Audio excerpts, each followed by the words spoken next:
Business Now is brought to you by the Information Technology Association of America, business development, networking, and public policy leadership for today's IT industry.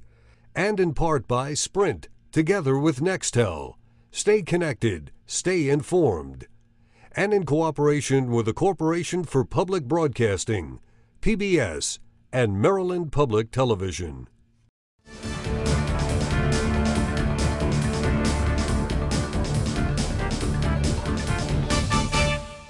With the war on terrorism being waged on a global battlefield, American forces are encountering new kinds of weapons and threats, ranging from electronic warfare to suicide bombers and IEDs, those lethal explosive devices which have captured the headlines. To prepare U.S. forces for victory in unconventional and asymmetric warfare, the Army is working to change its culture. It's emphasizing not what to think, but how to think. Business Now's Len Deibert reports how the Department of Defense has teamed with a private sector business to enable this crucial paradigm shift. Colonel Dick Larry is a veteran of combat in Iraq, and he now heads the Army's Office to Defeat IEDs. At the same time, he's helping the Army become more agile to defeat the enemy in unconventional or asymmetric warfare. We have an enemy that is adaptive. They are not tied to any certain type of military doctrine, like say back in the old days of the Warsaw Pact. Well, our job and what we're doing well for the Army is to reduce that bureaucracy to where we're not tied down by any type of bureaucratic issues, to where we can make those adaptive changes quickly to stay up with the enemy. And that's really the key, is getting into his decision cycle and his decision loop to where we can then start looking and getting ahead of him. Working alongside officers from the Army's Asymmetric Warfare Office in the Pentagon are men and women from Fairfax-based Lanmark Technologies.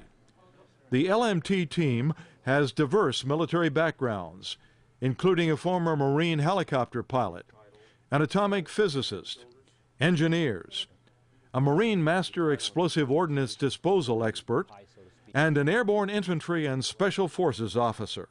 Each Landmark person in this office was handpicked. They have a professionalism that and expertise that I believe you'll find is unparalleled. As a retiree, I still have my hands in the pie, so to speak, as helping bring our troops home in one piece. I look at it as I have kids that are that age, and what I do today may protect them in the future.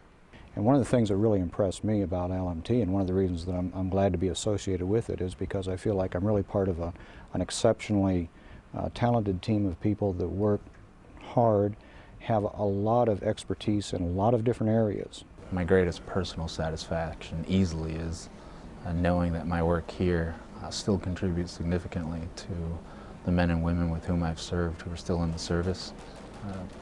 I would say that I will always have an enormous emotional investment in both their safeguard as well as the safeguard of those they're charged with protecting.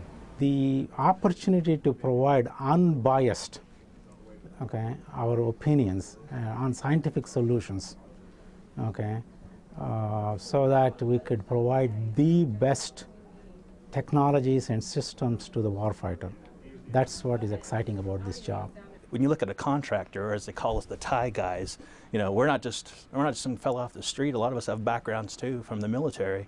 So if you want to know about the Marine Corps, I know some folks in the Marine Corps. You want to know something about the Army? We got folks that have been former Special Forces, former Delta Force guys. I'm happy to be in a place where I feel like my opinions matter, where I can help the heroes that are out there that are fighting for our country.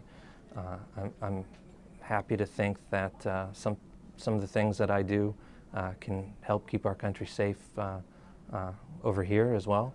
I don't think sometimes the American people really truly understands the hard work that great Americans are doing, like LMT and other organizations like them are doing. They're doing yeoman's work for their country.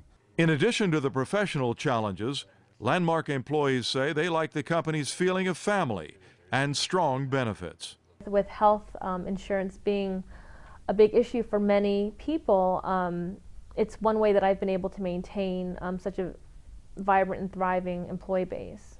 For its work in leading an Army-wide effort to defeat improvised explosive devices and counter rocket, artillery, and mortar attacks, Lanmark received the Department of Defense Award for service-disabled, veteran-owned small businesses. So this is about an effort by our men and women in uniform, but also by the civilians who support them, that make this so important, not just for us, but for future generations of Americans and other people around the world who will live in freedom because of the actions that people are taking today, both civilian and military. More than 70% of Lanmark's employees are veterans, led by a former Navy intelligence officer, Lani Hay. This award represents the progress that our nation has made in creating economic opportunity for our military veterans. It highlights the contributions and success of the service-disabled veteran community in their continued service to the country in an economic capacity. The awards that LMT has run is really a reflection of why they choose us. Again, I think what it goes back to is how responsive LMT is to the client and its ability to move in a quick changing environment. Today, Lanmark's 150 employees support more than 20 federal agencies, but the company had humble beginnings in the mind of a girl from Vietnam who dreamed of becoming a member of the Blue Angels. After Ms. Hay graduated from the Naval Academy in 1997, instead of breathtaking precision flying as a Blue Angel, she patrolled the skies in a Navy P-3 Orion, collecting and analyzing intelligence in Europe, Asia, and the Middle East. Her experience as an intelligence officer proved invaluable when she started LMT as a one-woman consulting company. From day one, I could step into that market space, being able to talk the talk, understanding the lingo, understanding the organizational structures and how they work together, understanding the needs, and being able to identify the needs and the solutions for those needs for my clients. And I truly see my participation in working with the government, with the federal government, as a value-added partner in not only providing much-needed services, but also as stewards of the taxpayer dollars. Ms. Hay says she's relied heavily on training, mentoring, and marketing help from the Small Business Administration and its program for disadvantaged businesses. The SBA's Joseph Lodo says Ms. Hay knows more about the contract she's pursuing than the actual contracting officer.